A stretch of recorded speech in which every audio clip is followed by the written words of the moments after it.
बिजली के आविष्कारक महर्षि अगस्त्य। राव साहब कृष्णाजी वझे ने 1891 में विज्ञान संबंधी ग्रंथों की खोज के दौरान उन्हें उज्जैन में दामोदर त्रयंबक जोशी के पास अगस्त्य संहिता के कुछ पन्ने मिले। इस संहिता के पन्नों में उल्लिखित वर्णन को पढ़कर नागपुर में संस्कृत के विभागाध्यक्ष रहे डा M.C. सहस्रबुद्धे को आभास हुआ कि यह वर्णन डैनियल सेल से मिलता जुलता है। अतः उन्होंने नागपुर में इंजीनियरिंग के प्राध्यापक श्री P. होले को वह दिया और उसे जांचने को कहा। श्री अगस्त्य ने अगस्त्य संहिता में विद्युत उत्पादन से संबंधित सूत्रों में लिखा, संस्थाप्य मृण्मये पात्रे ताम्रपत्रम छादयच्छिखिग्रीवेन चारदाभि काष्ठापांसुभि दस्तालोष्टो निधात्व यह पारदाच्छादितस्तात् संयोगाज जायते तेजो। अगस्त्य संहिता अर्थात एक मिट्टी का पात्र ले, उसमें ताम्र पट्टिका कॉपर शीट डालें तथा शिखिग्रीवा डालें, फिर बीच में गीली काष्ठ पांसु वेट सॉडस्ट लगाएं, ऊपर पारा मर्क्यूरी तथा दस्तलोष्ट जिंक डालें, फिर तारों को मिलाएंगे तो उससे मित्रावरुण शक्ति का उदय होगा। पर अब यहां थोड़ी सी हास्यास्पद स्थिति उत्पन्न हुई। उपर्युक्त वर्णन के आधार पर श्री होले तथा उनके मित्र ने तैयारी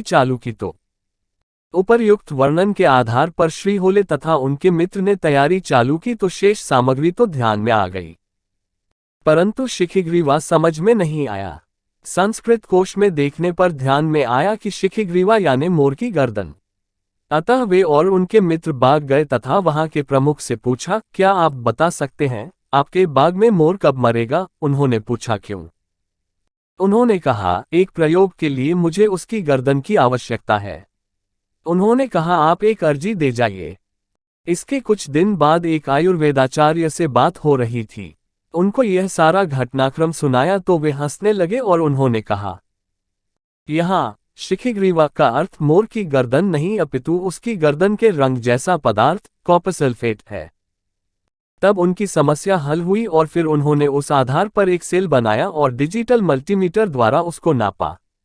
परिणामस्वरूप 1.138 वोल्ट तथा 23 मिलिएम्पियर धारा वाली विद्युत उत्पन्न हुई। प्रयोग सफल होने की सूचना डा M.C.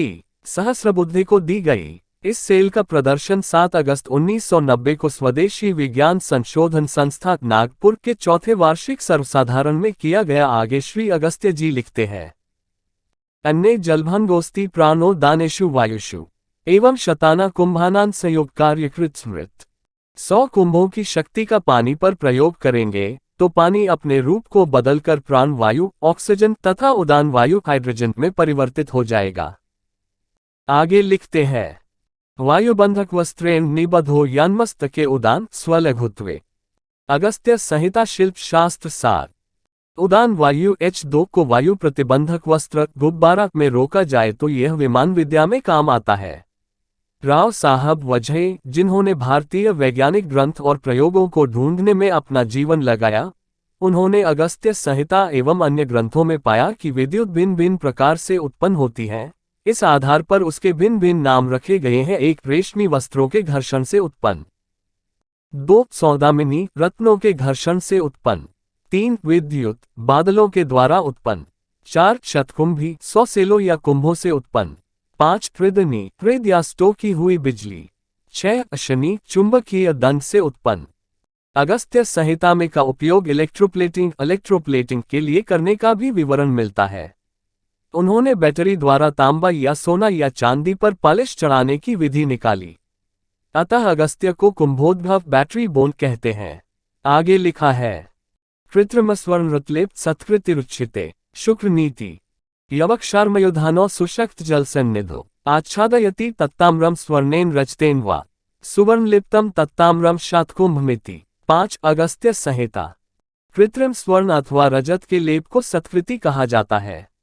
लोहे के पात्र में सुशक्त जल अर्थात तेजाब का घोल इसका सानिध्य पाते ही यवक्षार सोने या चांदी का नाइट्रेट ताम्र को स्वर्ण या रजत से ढक लेता है।